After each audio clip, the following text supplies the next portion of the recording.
There are legends in the Imperium, Primarchs who walked among mortals, space marines who held back alien hordes, saints who performed miracles in the Emperor's name, and then there's Sebastian Yarrick. He's not a space marine, not a psyker, not even particularly young anymore. Just a man. An old man, actually. Old enough that he should have been dead decades ago. Old enough that most of his body is bionic replacements and scar tissue. Old enough that he was scheduled to retire the day the Orks invaded Armageddon. But here's the thing about Yarrick. Here's what makes him different from every other legend you've heard. The Orks fear him. Think about that. Orks. Creatures engineered for war, born fighting, living only for the next battle. They fear nothing. Death means nothing to them. They'll charge into gunfire laughing. They've never developed a word for surrender because the concept doesn't exist in their language. But they have a word for Yarrick. Several words, actually.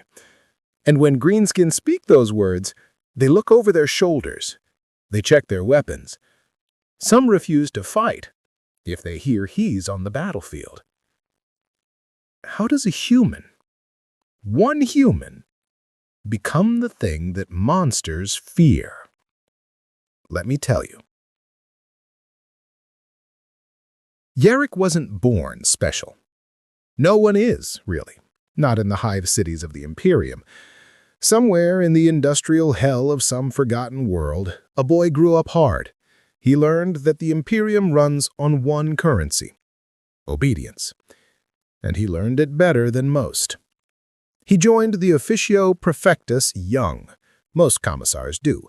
They take children who show the right combination of loyalty and ruthlessness. They forge them into the Imperium's enforcers. The men who stand behind the battle line with a bolt pistol, ready to shoot anyone who retreats. The men other men fear more than they fear the enemy. Yarrick had the discipline. He had the loyalty. Every commissar has those. But he had something else. Something rare. Curiosity. Most commissars learn one lesson. Shoot the cowards, inspire the brave. Maintain order. That's it. That's the whole job. But Yarrick wanted to understand, not just how to make men fight, but how to make them win. And that meant understanding the enemy. Early in his career, Yarrick encountered something unusual. A human raider who'd been captured by Orks, enslaved, then escaped.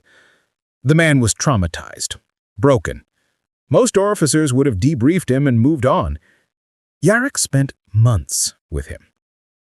He learned the Ork language, the guttural, violent sounds that passed for words among the Greenskins. He learned their culture, if you can call it that, their hierarchies, their beliefs. And he learned something that most humans never understand. Orks aren't stupid.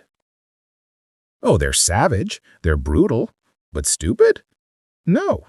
They're a psychic race. Their collective belief shapes reality. If enough Orks think something is true, it becomes true. A gun that shouldn't work fires anyway, because they believe it will. Red vehicles actually go faster because Orks believe red is the fastest color. And they have certain things. They fear the unknown. They fear things that refuse to die when they should.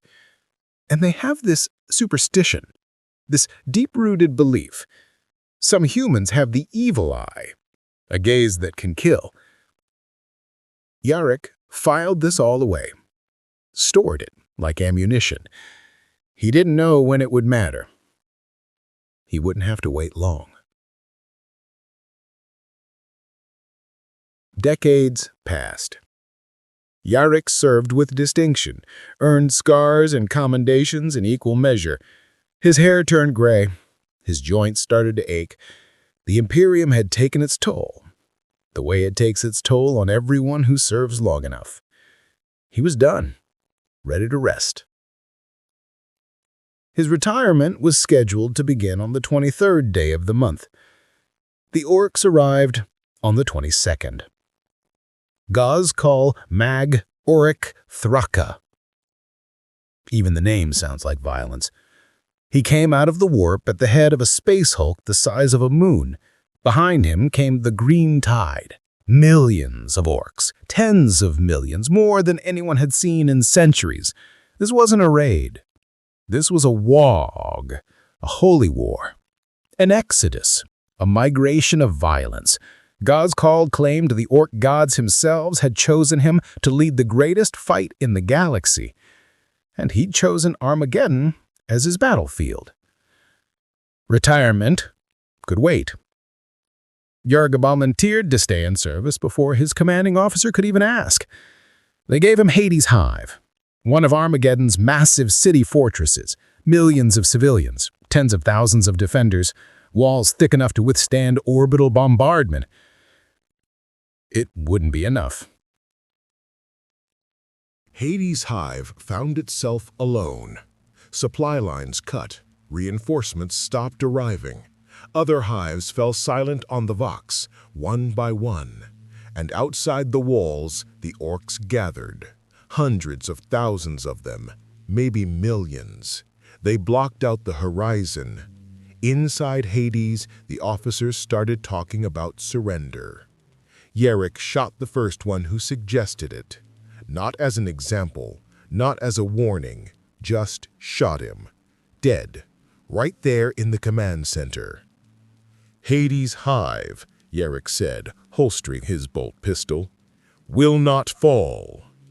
The other officers stared at him. We hold the walls until reinforcements arrive, or until every last one of us is dead, preferably the former. Any questions?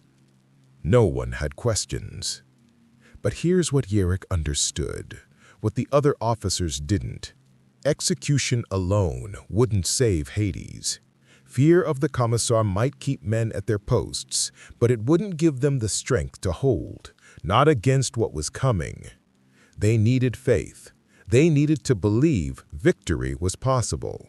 So Yarrick gave them something to believe in. He gave them himself. Listen to this. Listen to what happened during the Siege of Hades Hive. A section of the northern wall came under assault, orcs swarming up crude ladders, their war cries shaking the foundations. The defenders were falling back, the line breaking. Yarrick appeared, just walked out onto the wall like he was inspecting a parade ground. Stormbolter in hand, that massive weapon designed for space marines, somehow in the hands of this old man. He started firing. Orcs fell, one after another, precise, methodical, like he was checking items off a list. And he didn't flinch when return fire started coming in. Didn't duck, didn't take cover, just stood there, firing, reloading, firing again. The defenders stopped retreating. How could they? The Commissar was standing right there, utterly fearless. If he could face the Orks without flinching, what excuse did they have? The assault broke. The Orks pulled back. That happened again the next day. Different section of wall, different assault, same Yarrick, same result. And again, and again, and again. He was everywhere, physically impossible. But there he was. When ammunition ran low, he organized supply runs through Hades' underbelly. When morale cracked, he walked the walls in his black commissar's greatcoat, visible to every defender, showing them that death itself couldn't touch him. The men started to believe, not in the Imperium maybe, not in the Emperor, not in victory, but in Yarrick. If the old man said they'd hold, they'd hold. His certainty became their certainty. His strength became their strength. And all of this was happening, Yarrick was playing a much deeper game. He understood Ghazghkull, studied him, read every report about the Warlord's previous conquests, and he understood something crucial. Ghazghkull wasn't just trying to conquer Armageddon. The Orc prophet was looking for something specific, a worthy opponent. Ghazghkull had grown bored with easy victories. He wanted a challenge, a foe who could match his cunning and his strength. He wanted someone who would make the fight meaningful. Yarrick deliberately made himself that opponent. He made sure his name reached Ghazghkull's ears. Let Orc survivors carry stories back to their warlord, stories about the human who wouldn't break, who killed orcs with his bare hands when his weapons ran dry, who executed his own soldiers to maintain discipline. Yarrick was building a legend, not for humans, for orcs. And it worked. Ghazghkull became obsessed. He redirected the majority of his forces towards Hades Hive, away from other Imperial strongpoints. Other commanders thought Yarrick had made a terrible mistake, painting a target on his position. They didn't understand. This was exactly the point. Every orc attacking Hades was an orc not attacking somewhere else. Yarrick had turned his defenders into a bait, and Hades Hive into a trap. The siege lasted for weeks that felt like years. The walls ran red, ammunition dropped to critical levels, food was rationed until people were starving, the air inside the hive grew thick with smoke and death. And then Ghazghkull himself entered the battle. The Warlord came personally, leading his elite warband, his best killers. With him was Ghazghkull, a massive war boss whose Power Klaw had torn through a dozen Imperial tanks. They smashed through the outer wall, poured into Hades' lower levels. Yarrick met him in the corridors. The fight was brutal. Close quarters. No room for tactics, just violence. Ghazghkull was enormous, twice Yarrick's size, augmented with crude orc bionics. The war boss's Power Klaw hummed with killing energy. They circled each other in a corridor, barely wide enough for 3 men. Behind Ghazghkull, dozens of orcs waited to see their champion tear this human apart. Behind Yarrick, nothing. No backup, no support, just him. Ghazghkull charged. The Power Klaw snapped shut on Yarrick's left arm. There's no describing that pain. The energy field of the claw doesn't just cut, it disrupts matter at a molecular level. Yarrick's arm severed cleanly at the elbow, the pain receptors in his brain all fired at once. Most men would have collapsed, gone into shock, died. Yarrick drove his chainsword up through Ghazghkull's throat. The orc's eyes went wide, didn't understand, couldn't process. He'd just taken the human's arm. The human should be dying, should be screaming. Yarrick twisted the chainsword, the whirring teeth tearing through flesh and bone. Ghazghkull collapsed, dead before he hit the ground. The Commissar bent down, grabbed the war boss's head, twisted until it came free with a wet crack. Then he held it up, so every orc in the corridor could see. Anyone else? The orcs stood frozen.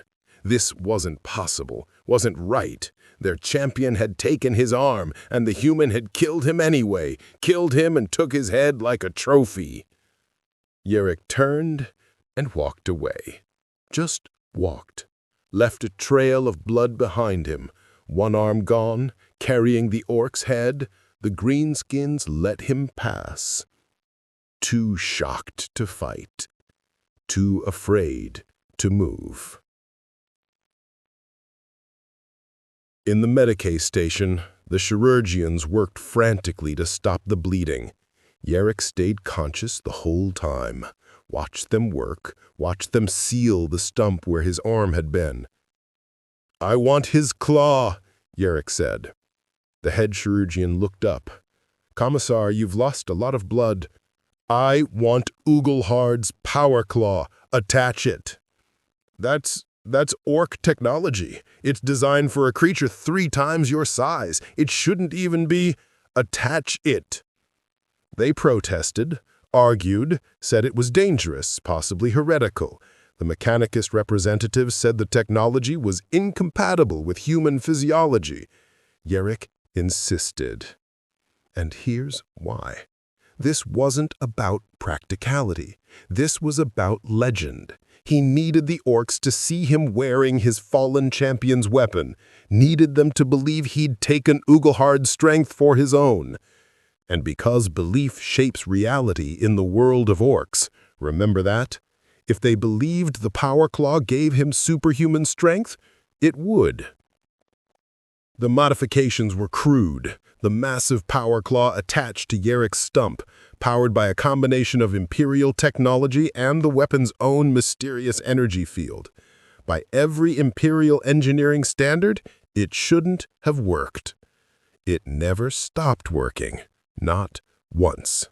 Yarrick wielded that Power Klaw for the rest of his life, crushing Orks' skulls, tearing through their armor with ease.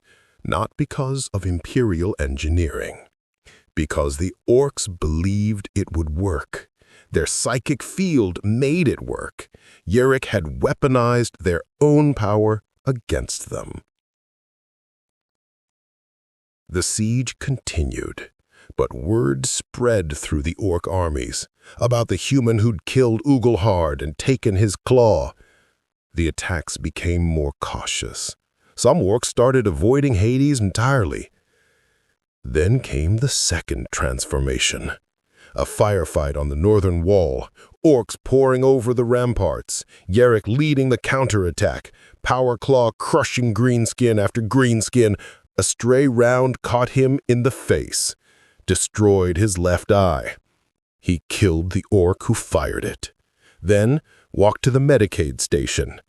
Again, the Chirurgians expected him to rest. Again, Yarrick had other plans.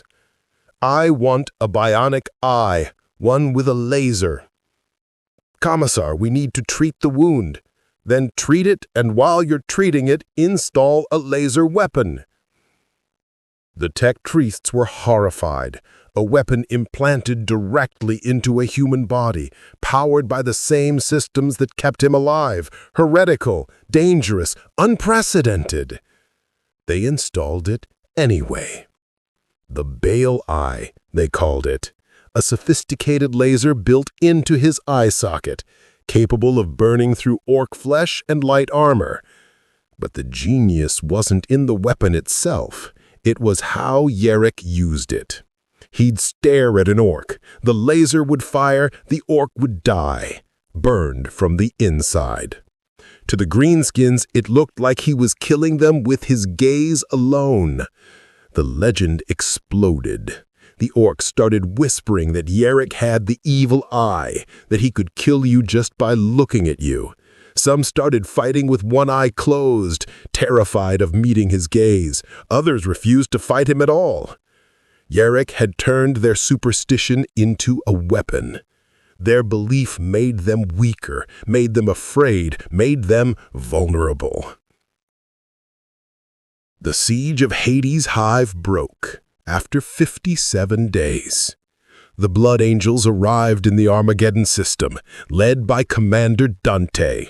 They executed a brilliant flanking maneuver, catching Ghazghkull's forces from an unexpected direction. The Warlord was forced to divide his army or be surrounded. The assault on Hades faltered, then collapsed. When the Blood Angels finally reached the Hive, they found walls piled with Ork corpses, streets running with blood, defenders so exhausted they could barely stand. But they'd held 57 days against impossible odds. Hades Hive never fell. The second war for Armageddon continued for months, but Ghazghkull's momentum was broken. He'd thrown his best forces against Hades and failed.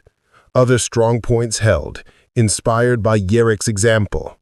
Slowly, impossibly, the tide turned.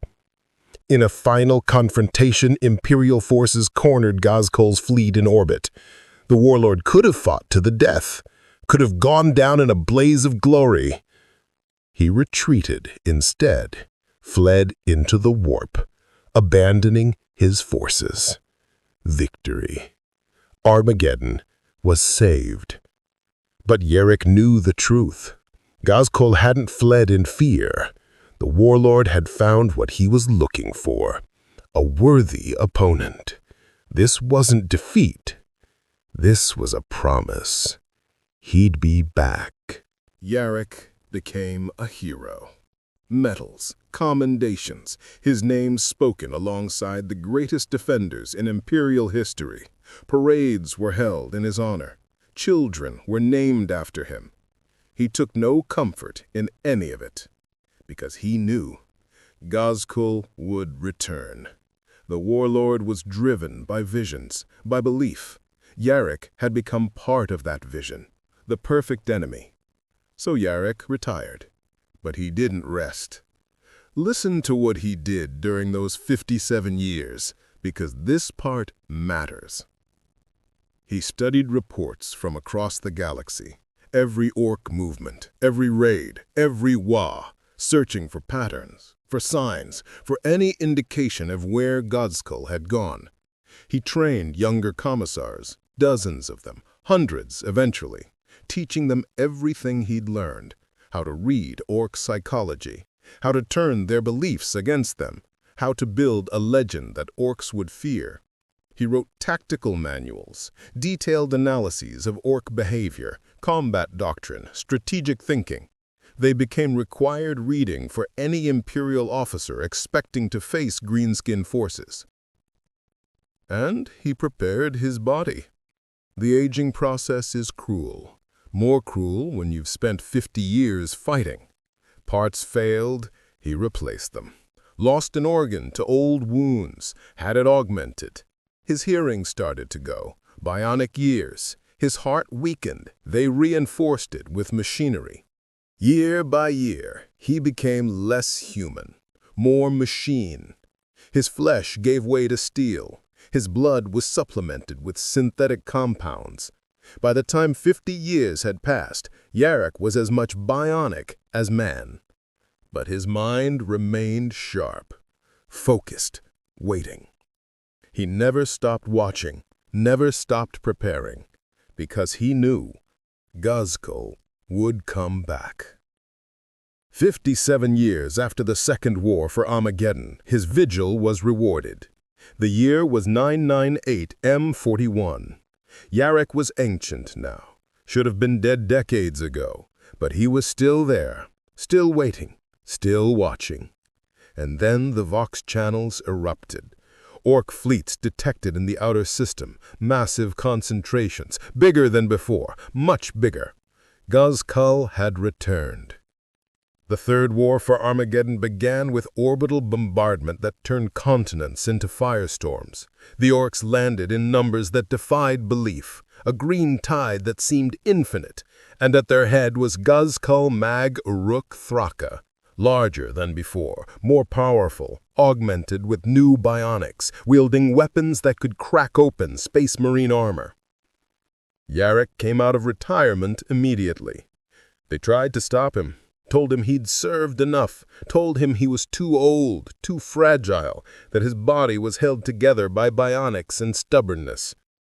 He assumed command of Armageddon's defense anyway, because no one else knew Ghazghkull's mind the way he did. No one else could predict the Warlord's strategies, counter his tactics. The Third War proved longer and bloodier than the Second.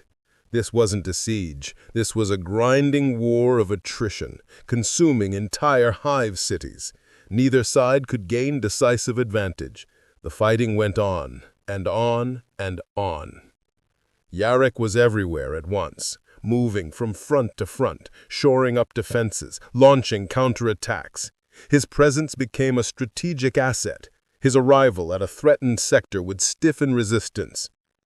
The Orks feared him, but they also sought him out, eager to test themselves against the legend. And somewhere in the chaos, somewhere in the burning ruins of Armageddon, Yarrick and Ghazghkull finally met face to face. The confrontation happened in what had once been Manufactory District 7. The building had collapsed weeks earlier, turned into a maze of twisted metal and broken ferrocrete. Perfect ground for an ambush. Perfect ground for a duel. Yarrick saw Ghazghkull first. Impossible to miss. The warlord stood 3 meters tall, his body a patchwork of armor and augmetics. His Power Klaw, larger even than the one Yarrick wore, hummed with killing energy. His eyes glowed with an unnatural light. "Little Yarrick," the warlord rumbled. In Gothic, perfect Gothic. Ghazghkull had learned the human language, just as Yarrick had learned the Orc tongue. "I come for you?" "I've been waiting," Yarrick said. They didn't charge. Both were too experienced for that, too cunning. They circled each other through the rubble, each watching for an opening, each aware that one mistake would be fatal. "You good enemy, make good fight. Other humies, they break, they run. Not you. And you're not like other orcs. You plan, you think. Almost human." Ghazghkull laughed. The sound was like an avalanche. "You almost orc. You got the claw. You got the reputation. You make enemies fear you. Learned from the best. We same, you and me. Understand this?" "I understand we're enemies." "Yeah, enemies. Best kind." They attacked simultaneously.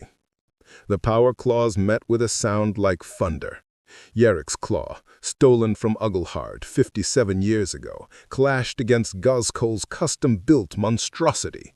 Energy fields sparked and crackled. The air itself screamed. Yarrick was faster. Age hadn't slowed him. If anything, decades of combat had honed his reflexes to a razor edge. He struck low, aiming for Ghazghkull's knee joint, the weakest point in the warlord's armor. Ghazghkull blocked, barely. The impact sent Yarrick sliding backward, ferrocrete cracking under his boots. The warlord's counterstrike came like a meteor. Yarrick dodged left. The Power Klaw missed his head by centimeters, hit the wall behind him instead, punched through reinforced steel like it was paper. They separated, circled again. Yarrick's bionic heart was hammering, synthetic adrenaline flooding his system, every augmetic in his body working at maximum capacity. He was old, ancient, but right now, in this moment, he felt alive in a way he hadn't in decades. "Still quick," Ghazghkull observed, "for old Humi." "Still slow," Yarrick replied, "for an orc." Ghazghkull roared and charged. No subtlety this time, just overwhelming force. His Power Klaw swept in a wide arc, meant to catch Yarrick however he dodged. Yarrick didn't dodge. He stepped inside the strike, into the warlord's guard, where the massive claw couldn't reach him. And he drove his own claw upward, targeting Ghazghkull's throat. The warlord caught his wrist, stopped the strike centimeters from his neck. They stood locked together, Yarrick's claw straining against Ghazghkull's grip. The warlord's strength was immense, impossible. Yarrick felt his bionic arm beginning to buckle under the pressure. He activated the Bale Eye.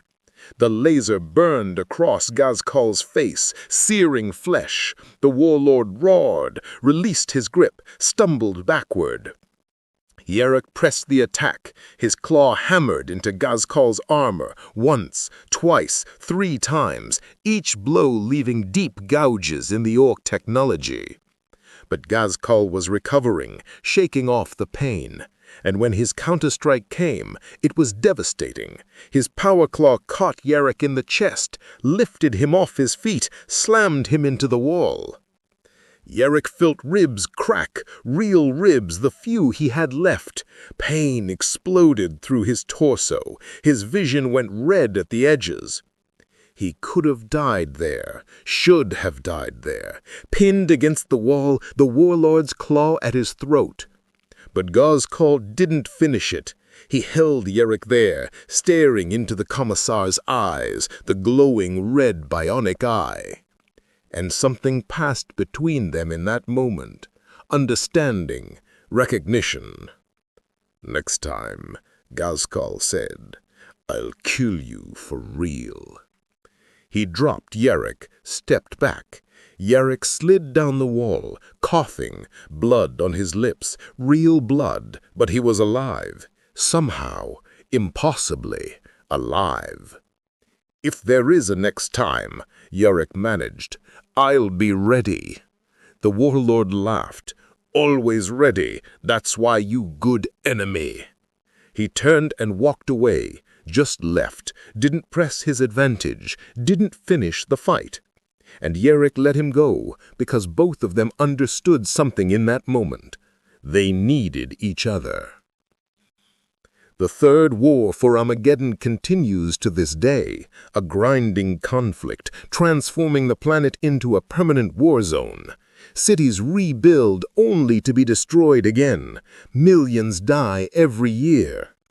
Then, without warning, Ghazghkull received another vision. The Ork gods, he claimed, were calling him elsewhere, greater wars to fight, bigger empires to smash. He gathered his most loyal followers and departed the system. Yarrick refused to let him escape. He immediately volunteered to join the Black Templar Space Marines, who were mounting a crusade to hunt down the Ork warlord. Despite his extreme age, despite protests from his superiors, he was granted permission. Today, somewhere in the darkness between stars, Commissar Sebastian Yarrick continues his hunt. His body is failing, held together by more machine than flesh, but his mind remains sharp, driven by a single purpose: find Ghazghkull mag Uruk Thraka, end the threat. But maybe that's not the whole truth. Maybe Yarrick doesn't really want to kill Ghazghkull. Maybe Ghazghkull doesn't really want to kill Yarrick. Maybe they both understand that they've become each other's reason for existing. Two ancient warriors locked in an eternal rivalry that gives meaning to their lives. His legend continues to grow. Young commissars study his tactics. Soldiers tell stories of his exploits. And across the Imperium, his name is synonymous with defiance. But perhaps his greatest achievement isn't what he taught humanity. It's what he taught the Orks. He taught them that some humans are too dangerous to face, too stubborn to kill, too legendary to forget. In the grim darkness of the far future, there is only war.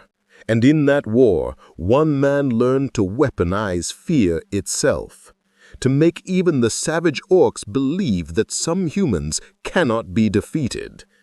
Because in the end, that's what makes a legend. Not the victories, not the medals, not the commendations, but the belief. The absolute conviction that you are unstoppable. And if you can make your enemies believe it strongly enough, maybe you actually are.